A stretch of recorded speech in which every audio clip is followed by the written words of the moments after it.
മക്കളെ എല്ലാവർക്കും നമസ്കാരം. രത്നവേൾഡിലേക്ക് സ്വാഗതം. ഇത് ഞാൻ ഒരു നെയ്മീൻ, മീഡിയം പരുവത്തിലുള്ളൊരു നെയ്മീൻ കിട്ടിയായിരുന്നു. അതിൻ്റെ വാല് നേരത്തെ എടുത്ത് കറി വെച്ചായിരുന്നു. ഇതിൻ്റെ ഇടഭാഗവും തലയാണ്. ഇത് കറി വെച്ചിരിക്കുകയാണ്. ഒരു പ്രത്യേക രുചിക്കൂട്ടുകളാലാണ് തയ്യാറാക്കിയിരിക്കുന്നത്. നമുക്ക് 2 ദിവസം പുറത്ത് വെച്ചിരുന്ന് കൂട്ടത്തക്ക രീതിയിലാണ് ഇത് തയ്യാറാക്കിയിരിക്കുന്നത്. വളരെ ടേസ്റ്റിയാണ്. എല്ലാവർക്കും ഇഷ്ടമാണല്ലോ, മുളക് കറിയാണല്ലോ എല്ലാവർക്കും ഇഷ്ടം. അപ്പം ഈ കറി ഉണ്ടെങ്കിൽ ചോറ് കഴിക്കാനും ചപ്പാത്തി കഴിക്കാനും പൊറോട്ട കഴിക്കാനും എന്തിൻ്റെ കൂടെ കഴിക്കാനും പറ്റുന്ന ഒരു നല്ലൊരു കറിയാണ്. അപ്പം ഇത് തയ്യാറാക്കാനായിട്ട് ഞാൻ എടുത്തിരിക്കുന്നത് കണ്ടില്ലേ, തലയും അതിൻ്റെ ഉടൽ ഭാഗവുമാണ്. ഇതെല്ലാം നമ്മൾ പകുതി എടുത്തതിൻ്റെ ബാക്കി വാല് കഷ്ണം നേരത്തെ എടുത്ത് കറി വെച്ചായിരുന്നു, തേങ്ങ കറി വെച്ചായിരുന്നു. അപ്പോൾ ഇതിങ്ങനെ എല്ലാം കട്ട് ചെയ്താണ്ട് ഇതേ രീതിയിൽ നമ്മൾ പീസസ്സായിട്ട് കട്ട് ചെയ്ത് വെച്ചിട്ടുണ്ട് കേട്ടോ. എരിവും പുളിയൊക്കെ പിടിക്കാൻ വേണ്ടിയാണ് ഇങ്ങനെ ഓരോരോ പീസായിട്ട് കട്ട് ചെയ്ത് വെച്ചിരിക്കുന്നത്. അപ്പം നമുക്ക് ഇതിനകത്തൊരു പ്രത്യേക ചേരുവയും കൂടാണ് ചേർത്തിരിക്കുന്നത്. രുചി കൂട്ടാൻ വേണ്ടിയാണ്. നമുക്ക് 2 ദിവസം വെച്ചിരുന്ന് കൂട്ടാം. അപ്പം നമ്മൾ ഇതിനായിട്ട് ചട്ടി അടുപ്പയിൽ വെച്ചിട്ടുണ്ട്. അപ്പം നമ്മുടെ ചട്ടി ചൂടായി.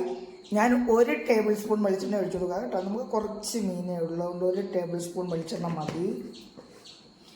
നമ്മുടെ വെളിച്ചെണ്ണ ചൂടായിട്ട് നമുക്ക് കടുക് ഇട്ട് കൊടുക്കാം. 1/4 ടീസ്പൂൺ കടുക്, നമ്മുടെ എണ്ണ ചൂടായെന്ന് അറിയാൻ വേണ്ടി.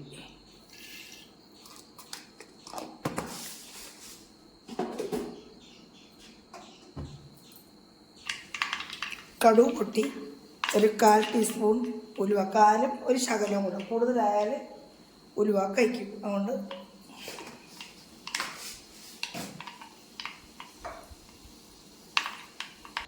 അപ്പോൾ ഉലുവ പൊട്ടി. അപ്പം നമ്മൾ ഒരു വലിയ കഷ്ണം, ഒരു മീഡിയം പരുവത്തിലുള്ള ഒരു ഇഞ്ചി ചാച്ചു വെച്ചിട്ടുണ്ടായിരുന്നു, അത് ഇട്ട് കൊടുക്കുകയാണ്.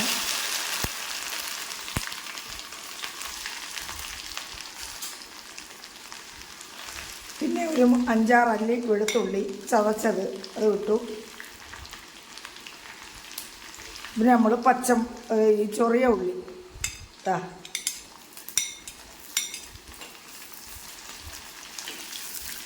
അതൊന്ന് മൂത്തതിന് ശേഷം നമുക്ക് പച്ചമുളക് കൊടുക്കാം. അപ്പോൾ നമ്മുടെ ഇഞ്ചിയും ചെറിയ ഉള്ളിയും വെളുത്തുള്ളിയും എല്ലാം ചെറുതായിട്ട് വഴന്ന് വന്നിട്ട് നമുക്കിനി കറിവേപ്പില, എന്നിട്ട് ഇതിലേക്ക് പച്ചമുളക് ഇട്ട് കൊടുക്കാം.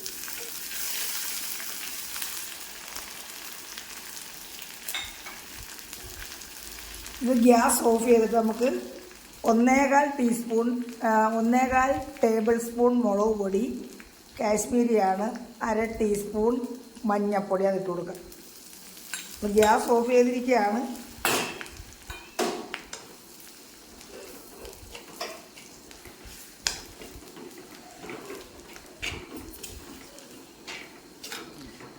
എന്നിട്ട് ഇതിലേക്ക് നമുക്ക് ഒരു 1/4 ടീസ്പൂൺ കായപ്പൊടിയും കൂടെ ചേർത്ത് കൊടുക്കാം. ഇത് കൂടെ ഒന്ന് ചൂടാക്കാം.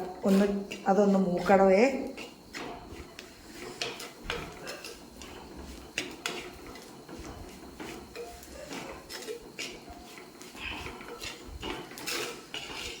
നല്ല ടേസ്റ്റ് കിട്ടാൻ വേണ്ടിയാണ് നമ്മൾ ഇതിനകത്ത് കായപ്പൊടി ചേർത്തത് കേട്ടോ. ഇനി നമ്മുടെ മസാലകൾ എല്ലാം മൂത്ത് നല്ല മണം വരുന്നുണ്ട്. നമുക്കിനി ഇതിലേക്ക് വെള്ളം ഒഴിച്ചു കൊടുക്കാം. എന്നിട്ട് ഫ്ലെയിം ഓൺ ചെയ്യാം. ആവശ്യത്തിന് വെള്ളം ഒഴിച്ചു കൊടുക്കാം. ചാറുകറിയാണ്.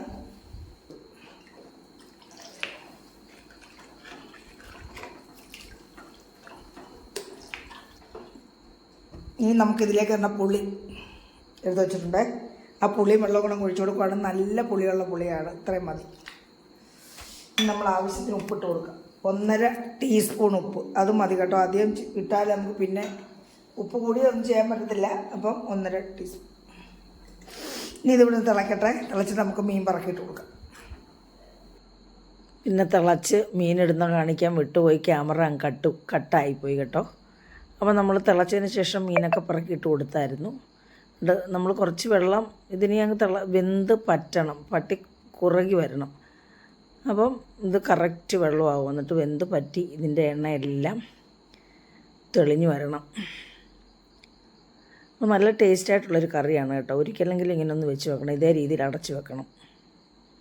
അങ്ങനെയല്ല നല്ല തിളച്ച് എല്ലാം വന്നിട്ടുണ്ട്. ഇനി ഇത് തിളച്ച് വെന്ത് കുറുകണം. അപ്പോൾ അതിരുന്ന് വെന്ത് കുറുകി വരട്ടെ. ഇത്രയും വെള്ളം ഉണ്ടെങ്കിൽ നമുക്ക് പറ്റും.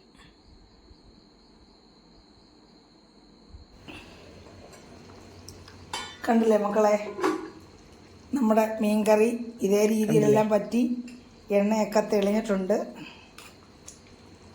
കണ്ടില്ലേ, ഇത്രയും ചാറ് നമുക്ക് വേണം, നമ്മുടെ നായ്ക്കുട്ടികൾക്ക് കൊടുക്കണ്ടേ. നമുക്കിനി ഇത് കുറച്ച് കറിവേപ്പിലയും കൂടെ ഇട്ട് കൊടുത്ത് നമുക്കിത് മാറ്റി വെക്കാൻ തണുക്കാനായിട്ട്.